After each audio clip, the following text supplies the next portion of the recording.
Cross-cultural concepts of health and illness. All cultural groups view health and illness as a dynamic relationship between the individuals and their environment. However, the definitions of health and illness and their causes often differ dramatically from group to group. Some cultures view health as a reward for being good and illness as a punishment for being bad. This view is very common in Eastern cultures and in some less economically developed countries, where the locus of control for illness often is centered outside the individual. On the other hand, in Western cultures, the cause of illness is usually centered on the internal locus of control, implying that the individual has control over behaviors and also is responsible in some way. In this course, we will not be debating the causes of illness and disease. We want to understand and acknowledge what health and illness mean to the different consumers of healthcare services. So let's look at different ways of defining health. The World Health Organization defines health as a state of complete physical, mental, and social well-being, and not merely the absence of disease. Florence Nightingale defined health as being well and using one's powers to the fullest extent. Consumers also have their own perspective on health. Being able to do what I want to do. Being able to use all of your body parts in the way you want to. Being able to perform your normal activities, such as working, without discomfort and at an optimal level. I would define health as an undefined term. It depends on the situations, individuals, and other things. The concept of health also goes beyond feeling healthy to also looking healthy. That means that health is also tangible. Shiny hair, clear eyes, smooth skin, pink gums, good posture, being at a good weight, etc. The emphasis in healthcare delivery is shifting gradually from acute care or sick care to preventive care. This is being driven by the need to contain healthcare costs, and it should be noted that the country lacks a prevention model. Furthermore, very small amounts of federal healthcare spending is allocated to prevention. The top 12 health concerns in the U.S. are access to care, healthy behaviors, chronic diseases, environmental determinants, social determinants, injury, mental health, maternal and infant health, responsible sexual behavior, substance abuse, tobacco use, and quality of care. Let's now look at different theories of health and illness.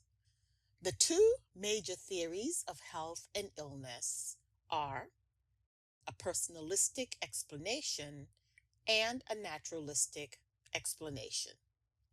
Let's first look at personalistic explanations. These view health and illness as resulting from a person's spiritual beliefs or behaviors. Illness is seen as a violation of a social or religious taboo or having a supernatural cause. Supernatural causes include obeah, roots, voodoo, witchcraft, or sorcery. Examples of supernatural causes of illness in Hispanic cultures include susto, fright or sudden death, and fear causes the soul to leave the body and leads to extreme stress and depression. There's also the evil eye or mal ojo. Harm is caused when someone stares at the person or his or her property. Naturalistic explanations view health as harmony between a person and his or her environment. Illness occurs when this balance is upset. And within the naturalistic explanations, there are vitalistic systems built upon the ideology that illness is caused by an energy imbalance. Disease is a result of an imbalance in vital energies, which distinguish living and non living matter. Vitalistic systems include Ayurvedic medicine, Chinese medicine, and humoral medicine. Ayurvedic medicine was developed in India and still actively practiced there. The system links the body's chakras or energy centers associated with organs of the body with primal forces such as prana, agni, and soma. Three primary purposes or doshas govern the body. And good health is experienced when the doshas are balanced. In Chinese medicine, the vital source is called qi, and the balance of the polar energies, yin and yang. Yin, female, dark, cold. Yang, male, light, hot. Humoral medicine, early Western medicine developed by Hippocrates. And humoral medicine theorizes that the body has four fluids or humors that cause illness when out of balance. And the four humors are blood, yellow bile, black bile, and phlegm. Within the naturalistic explanations, there's also germ theory, which is the cornerstone of Western medicine. And it proposes that microorganisms are the cause of many diseases. And this has led to development of antibiotics and modern sanitation and hygienic practices. Germ theory also theorizes that the causes of illness include injury, parasites, malnutrition, hormonal imbalance, poor organ function, organic breakdown, etc. Now let's look at different definitions of illness. Illness is often defined as sickness of body or mind. And the definition varies from person to person. Feeling ill, sick, or unhealthy may or may not be related to an actual disease. The term illness and disease are not interchangeable.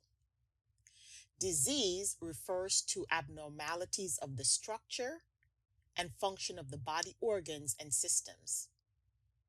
Diseases are universally classified with regards to symptoms and clinical presentation. So, for example, heart disease, the signs and the symptoms of heart disease are universally recognized. It will give the same diagnosis in India, Britain, the Caribbean, the US of A, universally classified and recognized.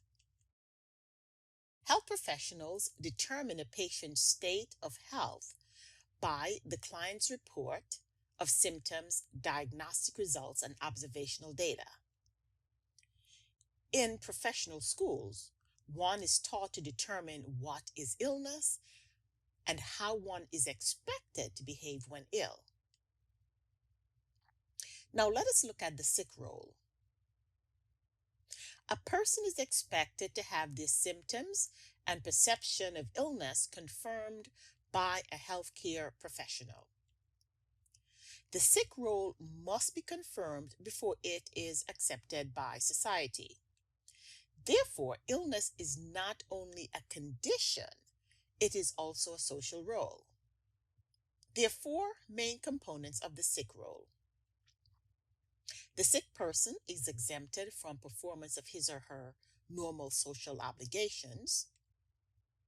The sick person is also exempt from certain type of responsibility for his or her own state. The legitimization of the sick role is, however, only partial. Being sick, except in the mildest cases, is being in need of help. And many of us fight the sick role. We go to work sick, we push through being sick. So let's talk about the illness experience. The stages of the illness experience. 1. Symptom experience on onset of illness. 2. Diagnosis by a practitioner. 3. Patient acceptance of diagnosis, assumption of the sick role, and adjustment to the illness status or condition. Recovery or rehabilitation from the illness. The experience of an illness is determined by what illness means to the sick role. Illness refers to a specific status and role within a given society.